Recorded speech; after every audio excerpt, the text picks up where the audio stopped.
Welcome back to Ask the Edmonds Cop. I'm Teresa Whipple with Shane Hawley. Welcome. Hi. Hello. Hello. We are talking about cell phones and their use in vehicles and the hands-free law, which frankly I find confusing. In fact, the reason I'd asked you was, well, you get a phone call, and what if you don't have a Bluetooth or something, and you want to be able to talk on the phone? We know we're not supposed to pick up the phone and put it to our ear, but can you put it on a speaker? And that was, I think, where this conversation started. It was.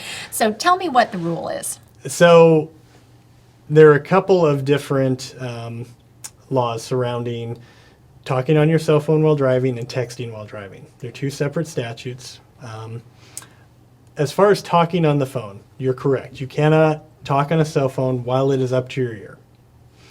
However, you can put it in hands-free mode, whether that's through your car. You know, a lot of cars, everybody has Bluetooth now. It comes in over the speakers and so forth. Controls on the steering wheel and that sort of stuff to accept incoming calls. So that's perfectly fine. And a lot of people just hold the phone, hit the speaker button. That's what I do. And talk. So holding it here, kind of up here, as long as it's not up to your ear, then under the law, that's acceptable. Which we won't even talk about how strange that seems, because it still seems like, anyway, go on. What, the difference between here to here? And here. Yeah. And we'll talk about that here in a sec. As far as texting goes, you're not supposed to text while driving. Right. However, you can type in a phone number while driving. How do you guys tell? I don't know. You can't really. Okay. There are a few kind of caveats to when you can actually put the phone up to your ear, going back to talking on the phone. So if you wear hearing aids, that is an exemption under the law, and you are allowed to put the phone up to your ear to talk.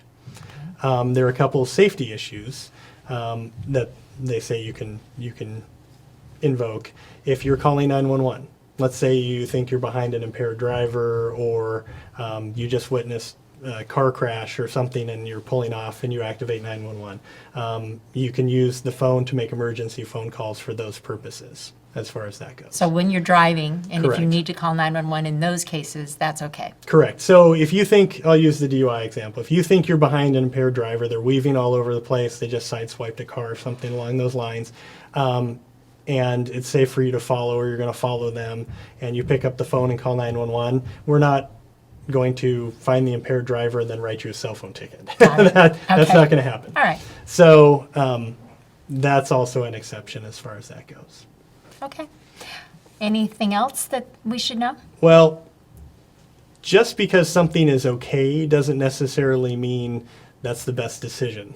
So there's always that. Yeah. I know there's a lot of campaigns where people say, just put your phone in the glove box. If you really can't wait to talk to someone for the 15 minutes it's going to take you to get there or whatever, that's good advice. The other thing is, let's say you are driving and you're operating your phone in a legal manner, but you cause a collision because you're distracted by doing so. There's still the possibility that we could write you a negligent driving ticket.